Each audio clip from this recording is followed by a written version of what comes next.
I have been waiting to do this review for quite some time. And no, I'm not gonna do the review from behind this case the whole time. I just wanted you to see how massive it was. But this is gonna be a multifaceted episode because we did a lot of shooting with this outdoors and indoors. And we also had a chance to speak with Peter Wakeham Jr., who actually made this case, the 2A artist. Did a wonderful job. And actually, we're gonna take it right out to the range on Black Pines to talk with him about this case first. Let's go. All right, guys, before we get to shooting this loadout, the Vader XC and the Maul DDM4V7, you know, I was graced with the presence of the man behind this beautiful case inspiration, Mr. Peter Wakeham Jr., and I had to just get his thoughts and his ideas and the process of how he created this amazing look that inspired the loadout. Because, you know, we talked about, I wanted to create a custom loadout and what would look cool.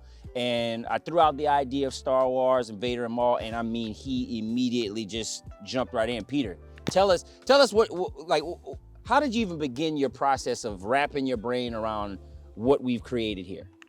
So the whole idea was, it's got to say Darkside, and I felt like that had to be the presence that was pushing everything else forward. Right. And so we did the Darkside letters. These are a font that I adjusted and made to sit in this case the way you see it. Yep. And then that is illuminating on the faces of both Vader and Maul.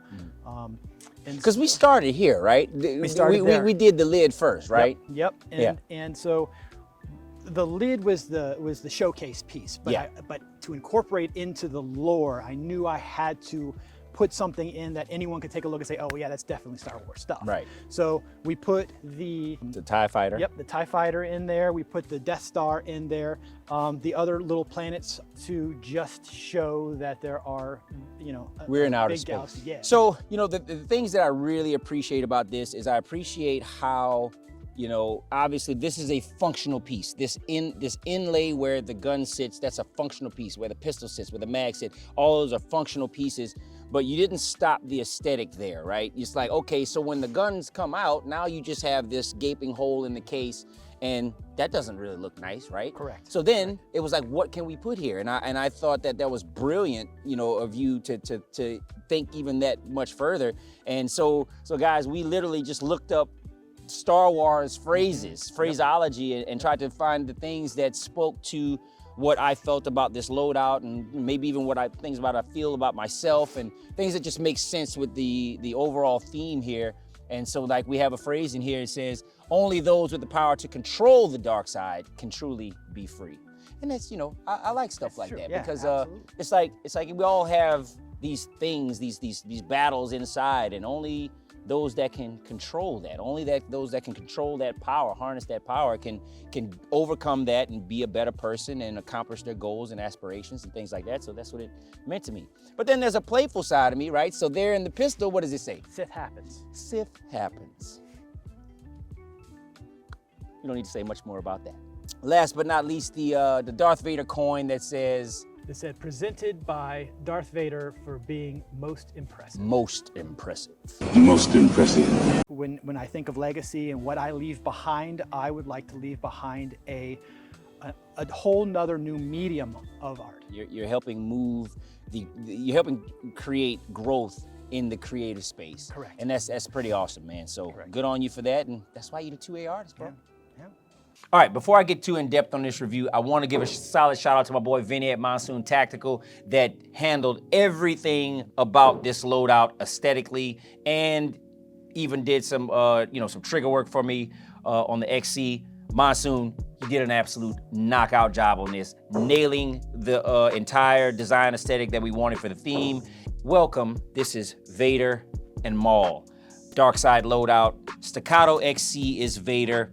You know, I wanted to name this Vader, but I had to name this Maul because of it's a rifle. And Darth Maul has the double lightsaber, so I really thought I could play off the double lightsaber thing with the barrel inside the handguard and then the buffer tube, and it worked out. So this is Maul and this is Vader, and I think this is right for Vader because Vader is he doesn't really move fast.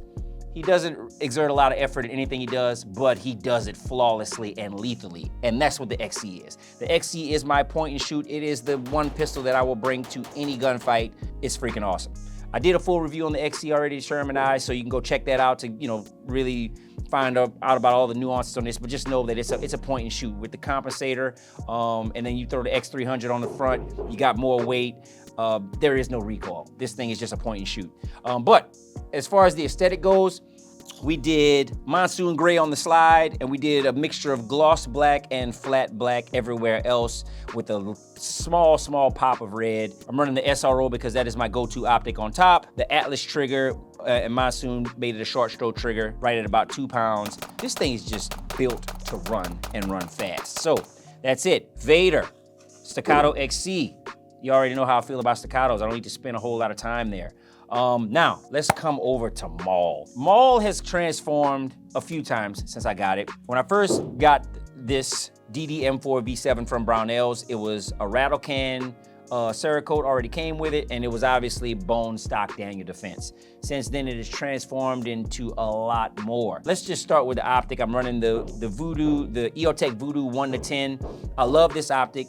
I love me a good LPVO because the glass is just so big. When you come up and you present, it's like you're looking through a window. It's not a requirement for me to have the 45-degree mounted delta point because of how big that window is. But in most cases, I'm probably running this at about a 2.5 to 3 zoom. So now I can leave it there and have my 45-degree mount knowing that it's zeroed at about 15 to 25 yards.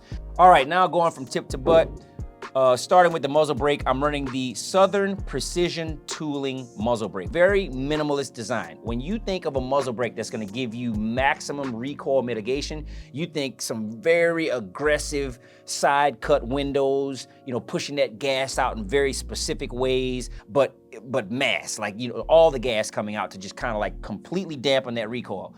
This is counterintuitive to that. And when I tell you this thing, it mitigates recoil like nothing I've ever seen before. This is without question by far my favorite brake. I was running the Epsilon VG6 before this, blew it out of the water. And the Epsilon VG6 is pretty good. All of the VG6 brakes that I'm running on other ARs, they're great. Southern Precision Tooling, they did their thing with that. And it fits the aesthetic. It looks so minimalist, so futuristic, and it works so well. Couldn't have been happier with it. Going into the Cerakote Shattercam with gloss black and matte black. I went with Shattercam because, again, this is Maul. Darth Maul has all these little spikes coming off of his head and things like that. He has this weird alien face. From there, I got the JMac foregrip with the JMac matching grip. Now, I changed the grip on this because I like the grip angle of this JMac grip. And man, look, JMac uses some of the best materials known to man, made in America. Adding the foregrip and this grip really made this a lot more comfortable for me to actually shoulder and articulate. And I love this in comparison to the straight grip from the Daniel Defense. I liked it before because obviously you can get up on a barrier, real good and solid. You can still do the same thing with here, but it has a nice curves, some nice grip texture there, and it's just super solid. Next, we'll go to the charging handle. I'm running the Radian vented charging handle. That thing is dope, ambidextrous, vented. Again, lending to that recoil mitigation. Can't get enough of that. I'm running the Tomahawk from Fostech for my buttstock. It was funny because for the longest, I had all these other upgrades on this and I was running the Daniel stock. And David was appalled.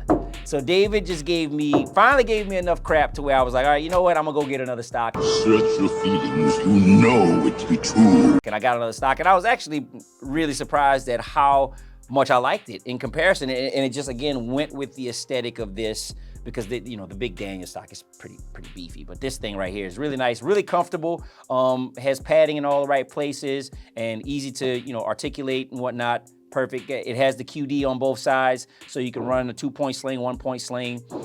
So yeah, perfect. CMC trigger, 2.5 pound flat face trigger. Man, I shoot this thing fast. 127. I shoot it fast because it's fast and it's flat. So there's enough to say about that.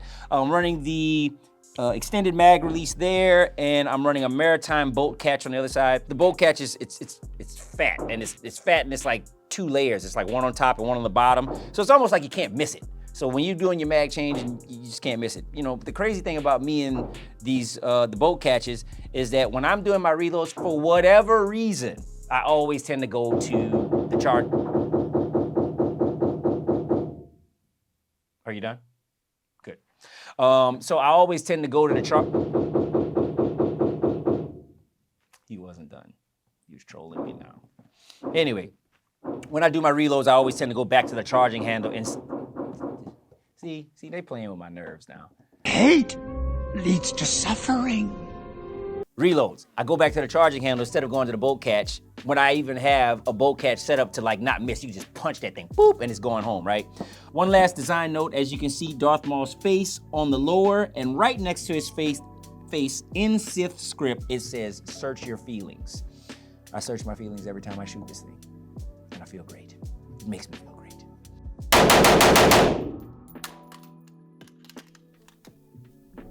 It's now a PCC. So there you have it, the Vader Maul Loadout, custom case by the 2A artist Peter Wakeham Jr. This thing is ready to go. If I'm traveling and I need a pistol and I need a rifle, I'm going to compete and I don't know what I'm competing in, or even if I do know what I'm competing in, this is pretty much my go-to because it's very multifaceted. I'm pretty much set up for anything that I need, and these guns shoot lights out and help me to shoot lights out. So there you have it. Hope you guys are inspired to create loadouts of your own. You know, drop some comments, man. Let me know what you think I should do for my next loadout, because I really enjoy themed loadouts. I like pairing guns together that are kind of like cheat codes or complement each other.